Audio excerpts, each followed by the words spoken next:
ನಮಸ್ಕಾರ. GTV news ಕನ್ನಡಕ್ಕೆ ಸ್ವಾಗತ. ನಾನು ನಿಮ್ಮ ವೆಂಕಟೇಶ್. ಎಳ್ಳಮಾವಾಸ್ಯೆ ಪ್ರಯುಕ್ತ ಮಾಗಡಿಯ ತಿರುಮಲೆಯ ಬಿಸಿಲುಮಾರಮ್ಮ ದೇವಾಲಯದಲ್ಲಿ ಬಿಸಿಲುಮಾರಮ್ಮ ದೇವಿಗೆ ವಿಶೇಷ ಅಲಂಕಾರವನ್ನು ಮಾಡಿಸಿ ಪೂಜೆಯನ್ನು ಸಲ್ಲಿಸಿದ ನೇತನಹಳ್ಳಿ ಗ್ರಾಮ ಪಂಚಾಯಿತಿ ಸದಸ್ಯ ತಟವಾಳ್ ಪ್ರಕಾಶ್. ಈ ಸಂದರ್ಭದಲ್ಲಿ ಸ್ನೇಹಿತರಾದ ಶ್ರೀನಿವಾಸ್, ರಂಗನಾಥ್ ಹಾಗೂ ಇನ್ನೂ ಅನೇಕರು ಇದ್ದರು.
ಸರ್, ಇವತ್ತು ತಿರುಮಲೆ ಬಿಸಿಲುಮಾರಮ್ಮಂಗೆ ವಿಶೇಷ ಪೂಜೆಯನ್ನು ಮಾಡಿಸಿದ್ದಾರೆ ಸರ್.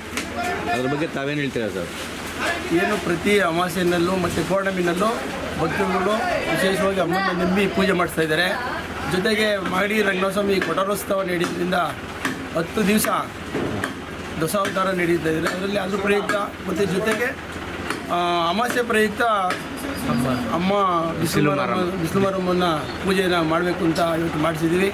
ಜೊತೆಗೆ ಮಾಗಡಿ ಜನತೆಗೆ ಮತ್ತು ಇಲ್ಲಿರೋಂಥ ಎಲ್ಲ ಭಕ್ತಾದಿಗಳು ಒಳ್ಳೇದು ಮಾಡಬೇಕು ಅಂತ ಕೇಳ್ತಾ ಅಮ್ಮನ ತಮ್ಮಲ್ಲಿ ಬೇಡ್ಕೊಳ್ತೇವೆ.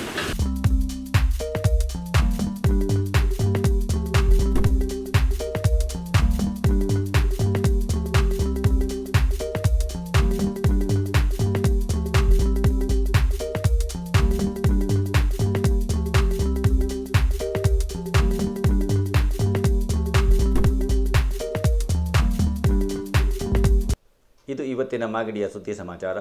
ನಿರಂತರ ಸುದ್ದಿ ಸಮಾಚಾರಕ್ಕೆ ವೀಕ್ಷಿಸಿ ನಿಮ್ಮ GTV ನ್ಯೂಸ್ ಕನ್ನಡವನ್ನು. ವಂದನೆಗಳು.